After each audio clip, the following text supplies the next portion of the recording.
안녕하세요. 따뜻한 책 한 잔입니다. 그 사람에게만큼은 꼭 당당하게 성공한 모습을 보이고 싶어. 살다 보면 믿었던 사람에게 배신을 당한 경우 또는 나에게 큰 아픔을 주었거나 불공정한 대우를 했던 사람에게 분노하는 마음이 생길 때가 있습니다.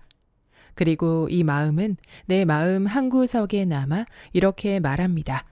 나에게 상처 줬던 사람에게 내가 얼마나 성공했는지 꼭 보여줄 거야. 이 감정은 일종의 복수하고 싶은 마음이라고 표현할 수 있겠죠. 그런데 이 감정은 두 가지 방향으로 작용할 수 있습니다. 우리에게 긍정적인 원동력이 되어 더 나은 모습으로 성장하게 만들 수도 있지만 반대로 과거에 안 좋았던 일에 머무르게 되며 우리 자신을 소진시키는 결과를 초래할 수도 있습니다. 그래서 오늘은 나를 아프게 한 사람에게 되갚아주고 싶은 이 감정을 어떻게 현명하게 다룰 수 있는지, 그리고 이 마음을 내 진정한 성장을 위한 에너지로 바꾸는 방법에 대해 이야기해 보려 합니다. 지금부터 책 속으로 들어가 보겠습니다. 잘 살아라. 그것이 최고의 복수다. 드라마 더 글로리에서 학교 폭력 피해자인 주인공은 가해자들을 향한 복수를 실행에 옮기며 이렇게 말합니다. 눈에는 눈으로, 이에는 이로. 글쎄, 그건 너무 페어플레이 같은데요. 이 섬뜩한 복수극은 공개되자마자 전 세계적으로 폭발적 흥행을 기록했습니다. 타인에게 당한 원한을 고스란히 되갚아주고 싶은 마음은 동서고금을 막론한 인간의 보편적 본능이자 욕망이기 때문일 것입니다. 친한 친구의 사기, 애인의 외도, 상사나 동료들의 무시, 부모의 차별 대우처럼 평소에 아무런 의심 없이 믿음을 주었던 사람들에게 돌연 깊은 상처를 받았을 때, 혹은 누군가가 나의 소중한 사람에게 아픔을 줬을 때 사람들은 은밀한 복수를 꿈꿉니다. 그 사람이 나처럼 고통받는 모습을 상상하는 것만으로도 내 안의 상처가 치유될 것만 같습니다. 제대로 혼쭐을 내주는 것만이 정의를 구현하는 방법이라고 생각합니다. 그렇게 복수를 하고 나면 내 마음이 최소한 지금보다는 편안해질 것이라고 기대하지만 사실 복수는 우리의 생각과는 조금 다르게 작용합니다. 지금부터 복수의 진짜 기능을 밝혀드립니다. 복수를 하면 정말 기분이 좋아질까요? 이 질문에 대한 흥미로운 연구 결과가 있습니다. 콜게이트 대학교 심리학 교수였던 케빈 칼 스미스와 동료들은 대학생으로 구성된 팀을 만들어 투자 게임 실험을 진행했습니다. 실험의 전제는 동등하게 투자한다면 모두가 같은 이익을 얻게 된다였습니다. 그런데 칼 스미스는 여기에 한 가지 트릭을 섞어둡니다. 실험에 비밀 투자자 한 명을 투입한 겁니다. 비밀 투자자의 역할은 합의된 계획을 고의적으로 위반하여 다른 팀원들보다 더 큰 이득을 챙기는 것이었습니다. 이로 인해 다른 팀원들은 손해를 받고 비밀 투자자에게 분한 감정을 느끼게 되었죠. 그러자 칼 스미스는 다음 게임에서 일부 팀원들에게만 이전의 비밀 투자자를 재정적으로 처벌할 수 있는 기회를 제공했습니다. 일부 학생들에게 복수의 기회를 제공했던 것이죠. 과연 복수한 학생들은 조금 더 후련한 마음으로 게임을 마무리할 수 있었을까요? 그런데 게임 종료 후 의외의 결과가 관찰됩니다. 게임을 마친 실험 참가자들에게 기분을 묻자 비밀 투자자에게 복수를 한 학생들이 복수 기회조차 없던 팀원들보다 오히려 기분이 더 나쁘다고 답했던 것입니다. 왜 이런 결과가 관찰된 것일까요?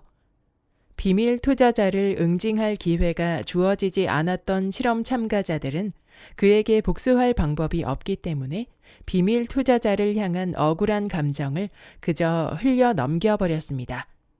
하지만 비밀 투자자를 응징할 기회가 주어졌던 실험 참가자들은 복수하는 행위에 집중하게 되었고 그 결과 비밀 투자자의 행위를 곱씹으며 계속된 분노에 휩싸여 불편한 기분이 더 커졌던 것입니다. 즉, 나를 화나게 한 사건은 이미 종료되어 결과를 바꿀 수 없는데도 복수가 우리를 지속적인 반추의 늪에 빠뜨려 버립니다. 그리고 반추가 마음속 화를 더 돋워 시간이 지날수록 후회, 수치심, 불안과 같은 감정에 스스로 갇히게 만들죠. 드라마나 영화에서 보여주는 주인공의 복수는 짜릿하고 통쾌하고 신이 나기까지 하지만 현실에서 복수의 맛은 이처럼 씁쓸함만을 남깁니다. 그렇다면 복수를 하지 않는 것만이 정답인 걸까요? 내 안에 쌓인 화는 어떻게 해소해야 하는 것일까요? 내 안의 분노를 기록하라. 왜 나는 항상 이렇게 당해야만 해? 내가 도대체 뭘 잘못한 거지? 어떻게 내가 나한테 이럴 수 있어? 이 질문들에 대해 스스로 납득할 수 있는 답을 찾지 못하면 타인과 세상을 탓하게 됩니다. 미국의 철학자 마사 너스바움은 그녀의 저서 타인에 대한 연민에서 사람들은 세상이 불공평하다고 느낄 때 나를 그렇게 만든 대상, 책임 소재를 찾아내 어떤 방식으로든 복수하고자 한다고 이야기합니다. 즉, 원망과 억울함에는 사실 분노가 숨어 있는 것이죠. 드러내지 못한 내면의 화가 통제되지 않는 분노의 불길로 발화해 복수를 촉발하게 되는 것입니다. 따라서 우리는 화를 현명하게 다룰 줄 알아야 합니다. 가장 쉬운 방법은 바로 글로 쓰는 것입니다. 캘리포니아 대학교의 심리학 교수 마이클 맥컬러프는 상처를 받은 사건에 관해 글로 표현하고 사건을 통해 경험하게 된 긍정적인 변화에 초점을 맞춰 생각하는 것만으로도 분노를 줄이고 복수할 가능성이 적어진다는 것을 연구를 통해 입증했습니다. 크고 작은 상처들로 내 마음에 억울함과 분노가 쌓일 때는 나를 힘들게 하는 그 일을 종이에 직접 적어보세요. 내가 느끼는 감정들 뿐만 아니라 이 사건을 통해 내가 깨닫게 된 것은 무엇인지, 이 감정을 가장 현명하게 극복하는 방법은 무엇인지, 그렇게 극복했을 때 나는 무엇을 얻을 수 있을지도 생각나는 대로 기록합니다.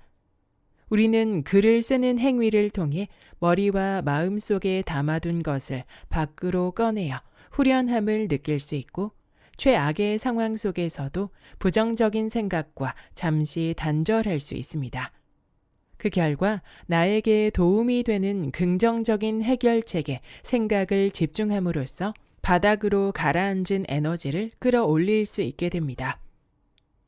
한때 저에게도 반드시 혼내주고 싶은 사람이 있었습니다.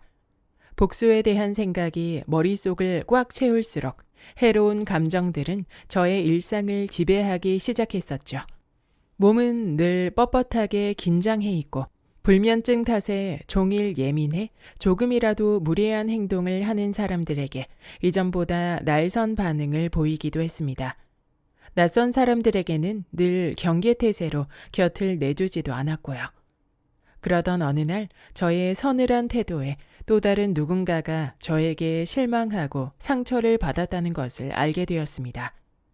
이것을 계기로 내가 나의 소중한 에너지와 시간을 복수라는 강박에 사로잡혀 낭비하고 있다는 사실을 깨달았습니다. 내가 그 사람에게 상처를 받은 것은 사실이지만 그 이후 나의 행동은 내 의지로 선택할 수 있는 것이었습니다.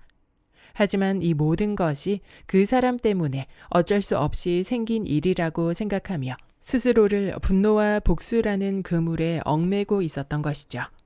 상대에게 억울하게 빼앗긴 것만 같은 나의 자율성이나 권한은 이미 끝난 사건의 연장선에서 되찾아야 하는 것이 아닙니다. 나의 내면으로부터 발견하고 확장해 가야 합니다. 분노로 인해 내가 무엇을 놓치고 있었는지, 또 상대가 나에게 보였던 위험 신호에는 무엇이 있었는지 되새겨보며 나의 복수 욕구를 자극하는 트리거가 무엇인지 터득하고 관리할 수 있어야 합니다. 그럼에도 복수를 하지 못해서 아쉬운 마음이 들 때는 나의 복수는 하늘이 대신해 줄 것이다 생각하며 하늘에 맡기세요. 인과응보라는 말을 우리는 살면서 자주 실감하잖아요. 남에게 신경 쓰지 말고 나는 내 삶에만 집중하는 것이 현명합니다. 잘 살아라. 그게 최고의 복수다. 탈무드의 한 구절입니다. 성악가 조수미 씨는 한 인터뷰에서 자신의 성공 원동력을 첫사랑과의 이별이라고 답했습니다. 유학을 떠난 그녀에게는 장거리 연애 중인 애인이 있었는데 그가 그녀에게 갑자기 이별을 통보한 후 자신의 친구와 연애를 시작하자 깊은 상실감과 원망, 분노를 느꼈다고 합니다. 그래서 얼른 성공해 한국으로 돌아가서 복수하고 싶어서 5년이 걸리는 과정을 2년 만에 끝낼 정도로 독하게 성악을 공부해 지금의 세계적 프리마돈나로 성장할 수 있었다고 합니다. 이처럼 나에게 상처를 준 그 사람보다 더 잘 살기 위해 내 삶의 목표에 집중하다 보면 더 이상 그 인간 때문에 라는 원망의 말을 하지 않게 될 것입니다. 그 사람 때문에를 나에게 기회를 준 그 사람 덕분에로 바꾸는 그날까지 당신의 전투력은 오롯이 당신을 위해 쓰세요. 여기까지 너를 미워할 시간에 나를 사랑하기로 했다의 본문 일부였습니다. 살면서 상처를 받고 그 상처로 인해 누군가에게 더 나은 모습을 보여주고 싶어지는 건 너무나 자연스러운 감정입니다. 하지만 중요한 건 그 감정을 어떻게 활용하느냐겠죠. 복수심에 사로잡혀 과거에 머무는 대신 그 감정을 내 성장의 에너지로 바꿔보세요. 누군가에게 인정받기 위해 노력하는 대신 나 자신에게 인정받을 수 있는 삶을 만들어가는 것. 과거의 상처에 집착하기보다 더 나은 미래를 위해 오늘을 살아가는 것. 그리고 성공의 기준을 타인이 아닌 내 자신에게 맞추는 것이 진정한 자유와 행복으로 가는 길일 것입니다. 여러분의 성장과 행복을 응원하며 구독과 좋아요와 댓글은 큰 힘이 됩니다. 다음 영상에서 만나요.